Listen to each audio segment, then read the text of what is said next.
voltamos com o assunto Lei Antifumo em julgamento. Aqui no estúdio, o empresário e dono de bar em Brasília, Luiz Lima. Fabrício Rocha, jornalista e presidente do blog fumantesunidos.org. Regina Fontes, assessora técnica da ouvidoria parlamentar da Câmara dos Deputados. E Túlio Barbosa, cirurgião dentista. Mas antes de voltar ao debate com eles, Contraponto foi às ruas para saber de estudantes o que eles acham sobre a lei antifumo. Confira. Eu acho um exagero em parte. Eu acho que deveria ter um local reservado para os fumantes, porque quem não é fumante acaba se sentindo, não sei, ofendido não, mas acaba achando ruim estar naquele ambiente com fumante, fica aquele cheiro, fica aquela coisa na roupa e acaba sendo meio desagradável. Então seria apropriado que tivesse um local reservado para o fumante, mas acho que proibir é um exagero. Eu acho, porque assim, na maioria desses lugares que ele está proibindo é onde você consome mais o cigarro e você vai começar a consumir em outros ambientes, ele vai querer proibir também. Vai ser um exagero, não vai dar certo não. Discriminação.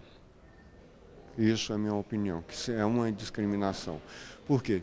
Os direitos são iguais. Se me proíbem de eu fumar em um determinado local, então tem que me dar o direito do local para mim fumar.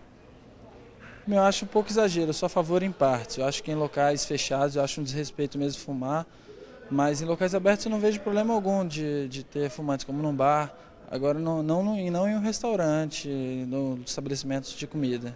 Olha, eu sou a favor, porque se as pessoas tivessem o bom senso em, quando está atrapalhando alguém, incomodando alguém, saísse do lugar, fumasse no lugar aberto, tudo bem, eu seria contra, mas isso não acontece. Então, sou a favor, incomoda, às vezes não percebe e fica lá. Olha, eu acho que está certo, porque, por exemplo, em lugares fechados, o cheiro de cigarro é horrível. Quem não gosta vai ficar incomodado e tem que respeitar quem não gosta. Se você quer fumar e você fuma, vai fumar num lugar mais arejado, mais ventilado. Não perto das pessoas que você não sabe, que você não conhece, se você não sabe se gosta ou não gosta. Bom, eu vou ter que me adaptar. Deixando um pouco as questões de saúde de lado e pensando apenas no social, a gente viu que existe uma resistência por parte da sociedade em relação aos fumantes. Vocês acham que a lei reflete esse preconceito ou está apenas prevenindo? Regina? Eu acho que a lei não reflete essa questão. O que o legislador pensa quando constrói uma legislação nesse sentido?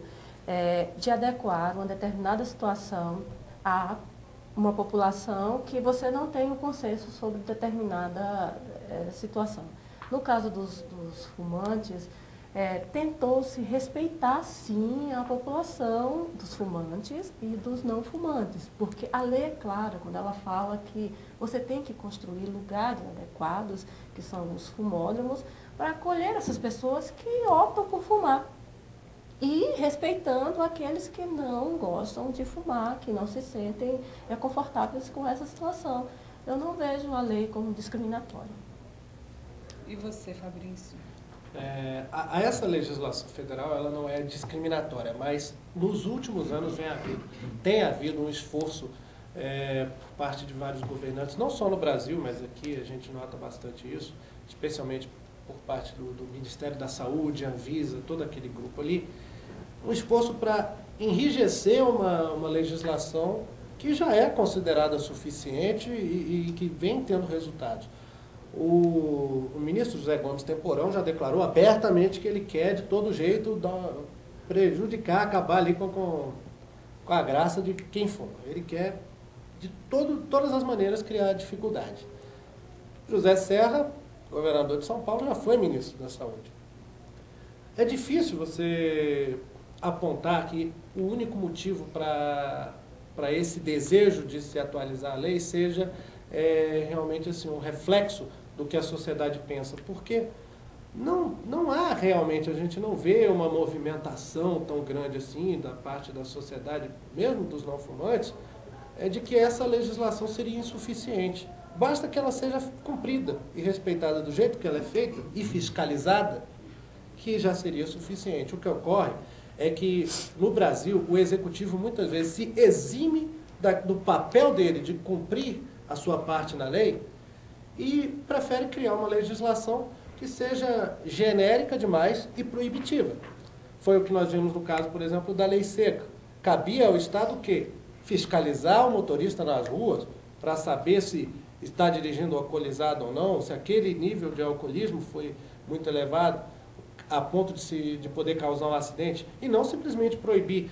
O pai de família que saiu com a família e tomou uma cerveja, uma latinha de cerveja, proibiu ele completamente. O pior, desculpa interromper, mas o pior é esse que vai preso, porque aquele que bebe todo dia, esse tem algum esquema. Ou tem uns amigos, ou de repente sabe onde é que está passando a blitz. Agora, o meu pai é o bebum profissional. O meu pai e o teu pai, que vão tomar um vinho, lá sei lá eu, com as respectivas esposas, esse é o cara que corre risco de ser preso. E a mesma coisa ocorre com os fumantes, porque a legislação, ela não está sendo feita para melhorar a saúde daquela pessoa que fuma 2 maços por dia. Ela está prejudicando igualmente esse cidadão e aquele que eventualmente fuma quando bebe, sabe? Que para ele aquilo é interessante. Até jogador de futebol faz isso. Mas, Fabrício, com relação ao ponto que você colocou, que eu acho interessante esclarecer, porque a gente tem uma percepção muito grande de como é essa movimentação da população. No caso, a população, às vezes, ela não se manifesta diretamente sobre determinado assunto. E, na verdade, quando você se refere ao ministro e ao Poder Executivo, restringindo, criando normas, enfim, é reflexo, às vezes, sim, da população, porque como está na Constituição que o Estado tem que cuidar da saúde. Como é que ele cuida? Ele cuida educando, prevenindo e cuidando do doente. Supostamente, né? Não, mas aí a gente está indo na lei exatamente escrita.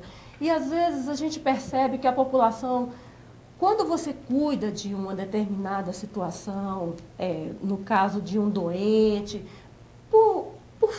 sendo ou não ele fumante, ele gera um custo.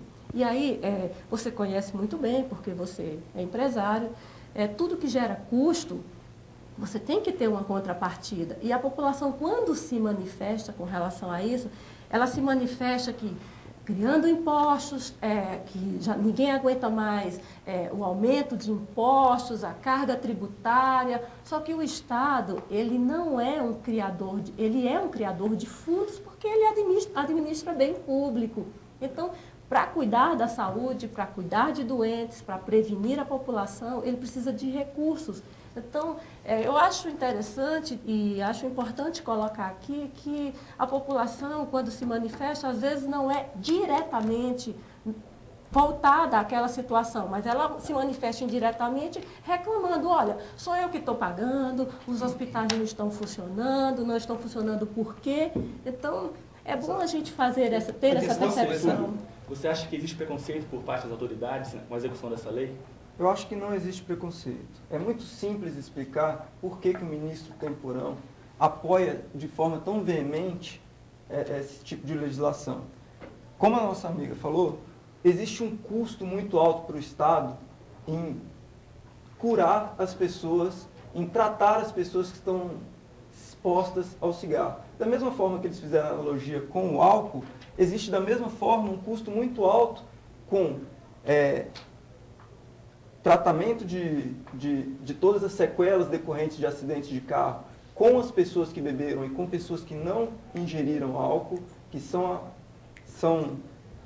que acabam sofrendo os males do álcool indiretamente, da mesma forma do cigarro. As crianças têm um índice muito maior de incidência de doenças pulmonares, o índice de acidentes vasculares cerebral e de infarto do coração aumenta muito, tanto no fumante ativo quanto no passivo.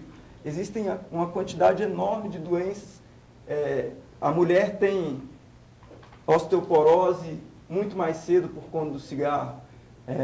A quantidade de malefícios que o cigarro causa e, consequentemente, o custo para o Estado é muito alto.